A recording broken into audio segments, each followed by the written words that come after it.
Some brothers came to visit and said, "Oh, Pastor, it's so great that you're here in Chiapas.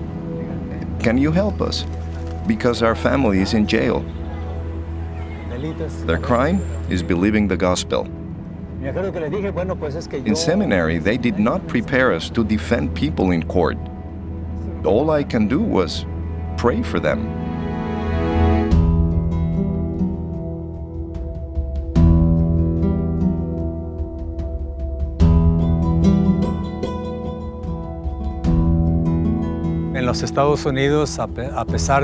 Even though the United States is Mexico's neighbor, very few people know about the persecution and religious intolerance here.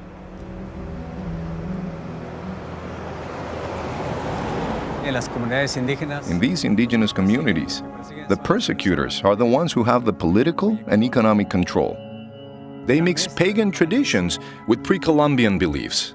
They are the tribal leaders who have lots of money and weapons, which they use to oppress and intimidate Christians.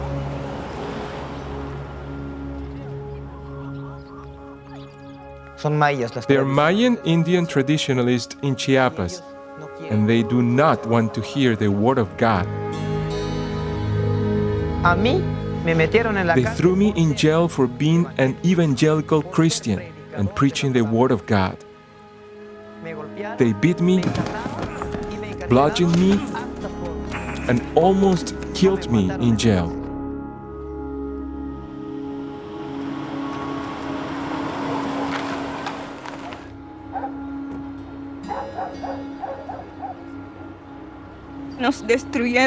They destroyed our homes. They beat us. They hung the men on a tree, and then they poured gas over them. They almost killed us.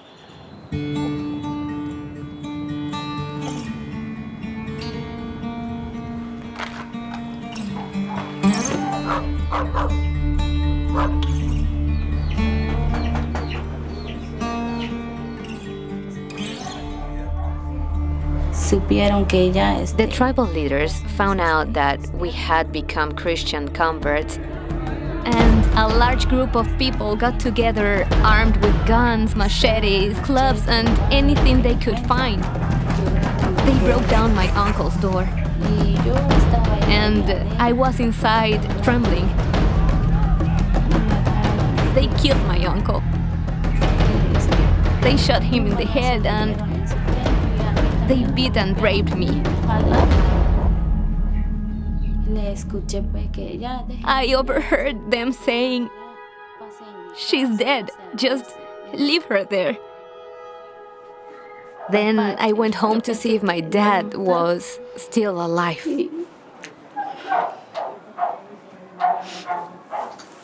When I arrived home, my dad was dead, both of my parents. To hear this happening in the mountain regions of southern Mexico, I was shocked. But I could not be silent. So I went to law school.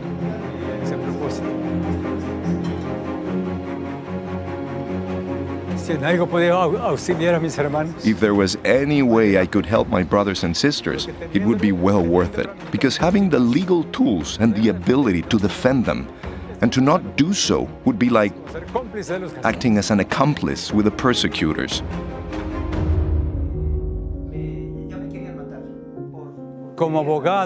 As a lawyer, we work with governmental authorities on behalf of the victims. We need to defend the needy, the little ones, the new converts to Christianity, evangelical Christians who have no voice. I was left all alone, and I thought that I no longer had anyone here. But it made me happy that they would come to defend me. There's now a church at the place where my dad was killed, and there are many Christians there.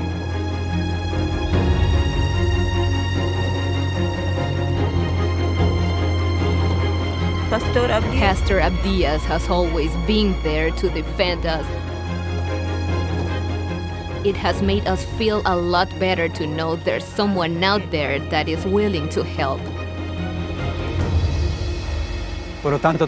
Every Christian has a lot they can do in defense of the persecuted church. Not just in this region, but in every part of the world.